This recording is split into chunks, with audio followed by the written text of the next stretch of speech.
Well, hi everyone. It's Norbert, brand ambassador for MindSpark. I'm here with Nikki, our founder and CEO, and today we're going to talk about Padlet as part of our ongoing remote research toolbox webinar series. So, hi Nikki, and thanks for chatting with me today.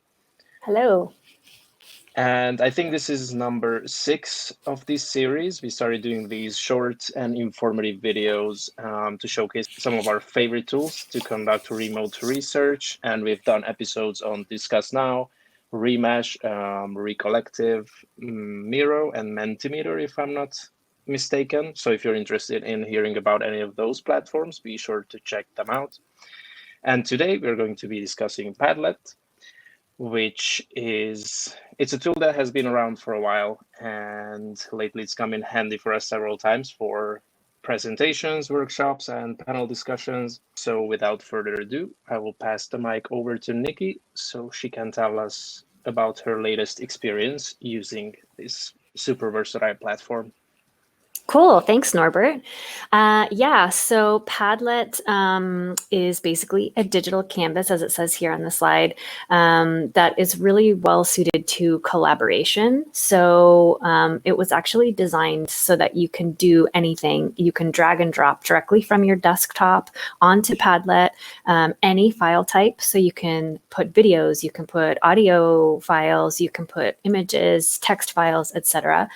And it has come in, as you were saying, Norbert, really handy for us in some of the more interactive stuff that we've been doing, because as I'm sure everybody is aware, everybody's doing everything online these days, and it becomes really tiring and exhausting if you don't find a way to make people get involved somehow. And Padlet has been a great way to do that.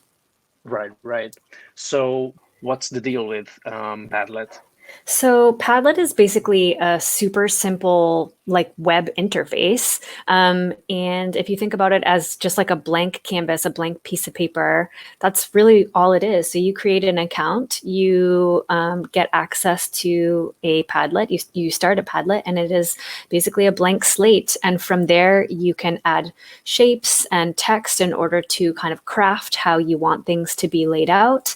And then it can be super collaborative. So you can do everything obviously by yourself, but it's also really easily shareable. So you can get input just as easily as you're able to input onto your own Padlet. You can get easy input from your colleagues, friends, etc.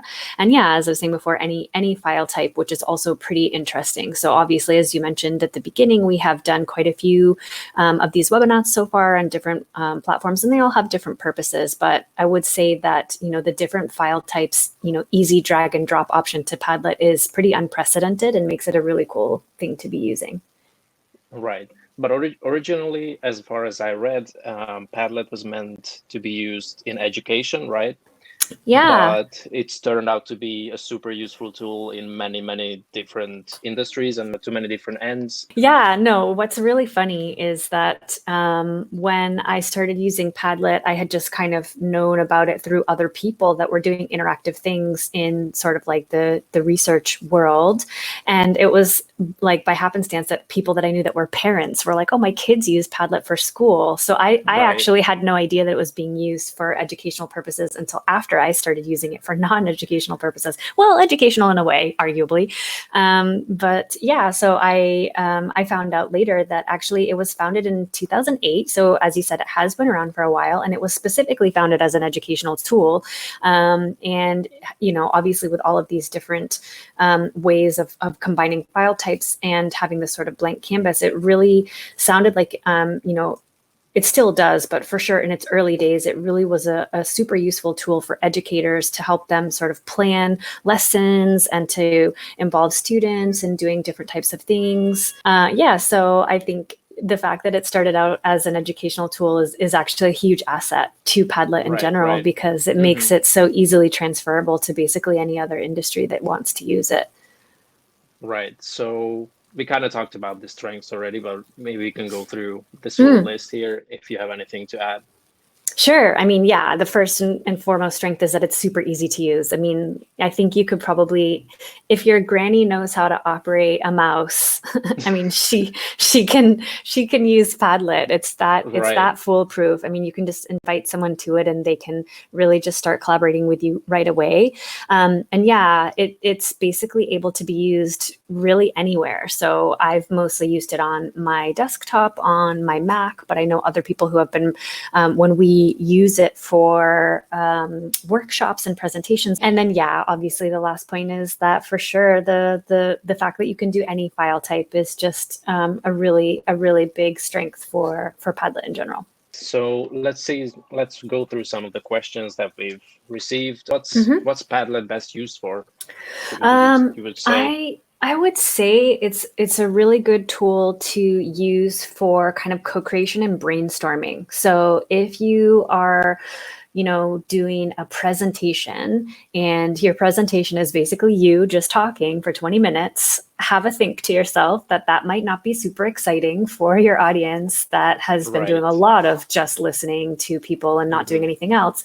So, maybe have a think about your idea and say, or about your talk and just say, is there something that we could actually get people contributing about this idea to? And Padlet is so wonderful for that. I mean, because it's so easy to use and all of the stuff we've mentioned on the strengths, and really easy to share. It's one of those things where I would say for workshops, it's kind of obvious, but for presentations too, it's really great at making any conversation collaborative.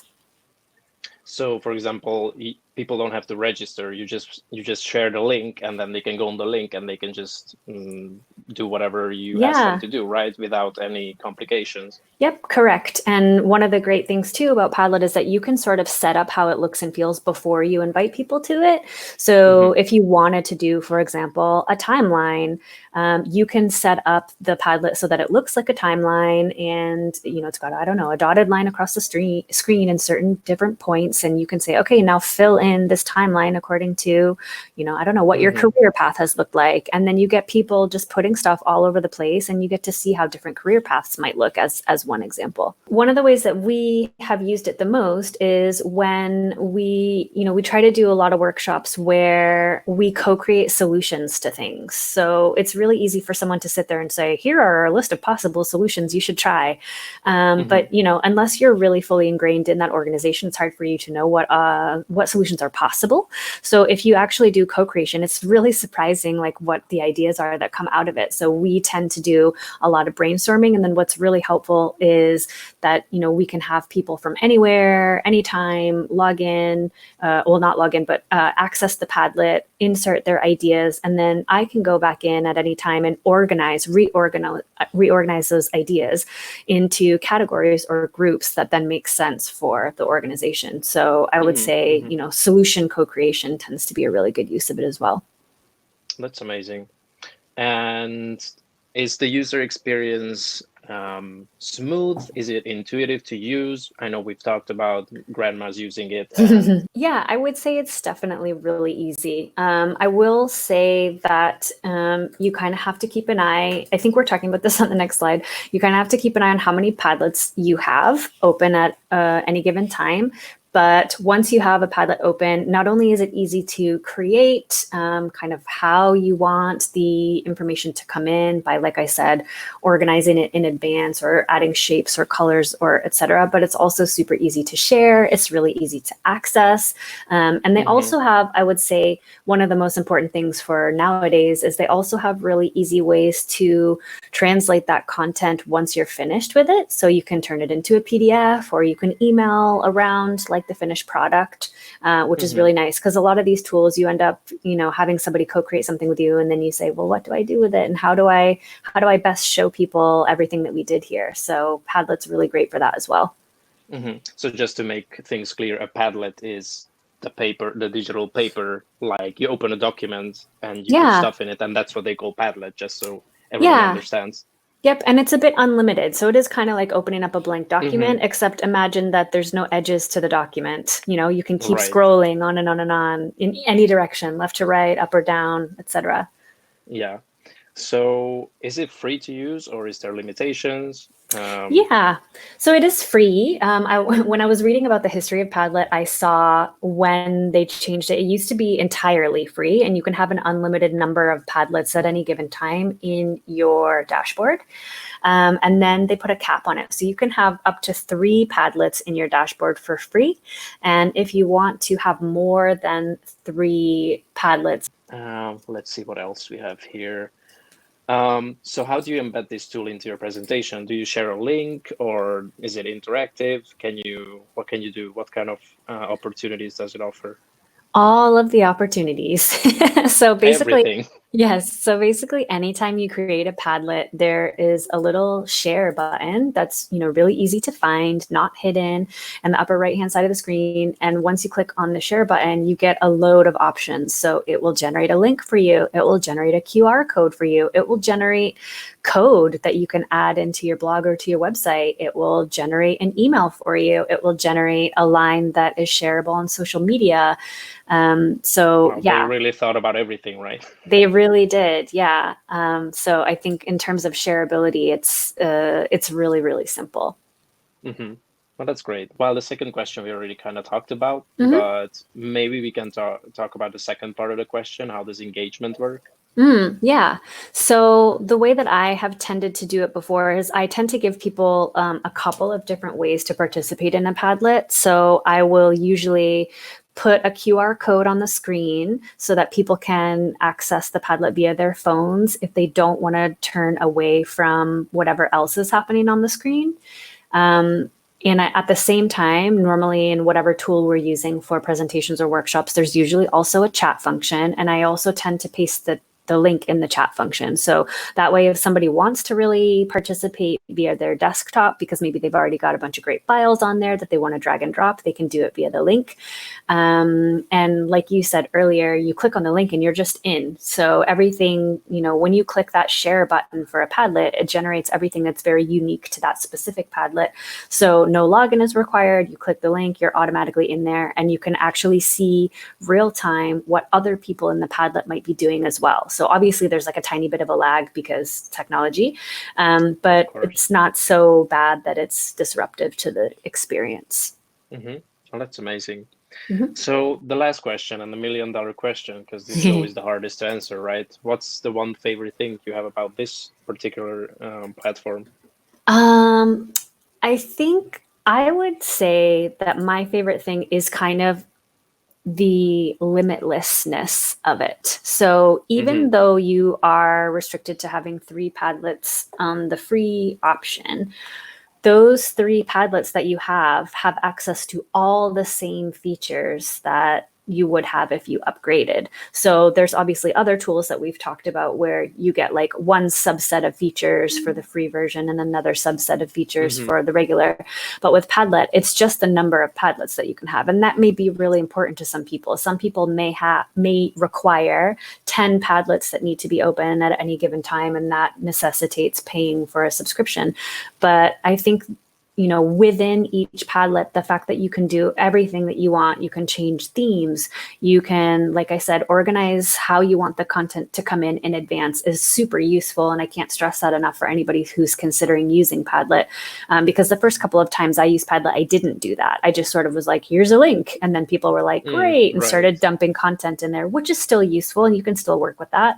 But, you can think about all of the different ways that you can sort of prompt people for responses or prompt people for content in the Padlet before they even see it. And then the fact that they're able to participate so easily, and then you can even share the results back out to everyone equally as easily. Yeah, I think that I'm cheating because I didn't just say one thing that is my favorite, but I guess, yeah, I would say the limitlessness, I think is really great. Yeah. Well, perfect. That all sounds great. So I don't know if there's anything else that you want to say about Padlet that we didn't talk about before. Other than I really would recommend people to try it. Padlet has not sponsored this webinar. They're not giving us any money though it sounds like that. or anything. Yeah, no, seriously, they're not. But, I'm encouraging listeners to try Padlet for the sole purpose of I am very often a participant in webinars or online conferences or online talks, and they're so often just not interactive. And I would say Padlet is for sure the easiest, simplest, cheapest way to get your audience involved with what you're talking about. And so that's why I say try it. I say try it because people are sitting out there wanting to contribute and wanting to collaborate with you. And I think if you're not sure how to do it, Padlet is a very easy entryway into more collaborative talks and presentations. Right. And also you can combine it with, for example, Mentimeter that we also talked about in a previous webinar. Yep. Or you can combine it with any other tool, basically, to make your presentations more interactive. Exactly. So, well, thank you so much for telling us about Padlet, Nikki. We hope everyone who was listening found this helpful, and stay tuned for our next episode. Thank you.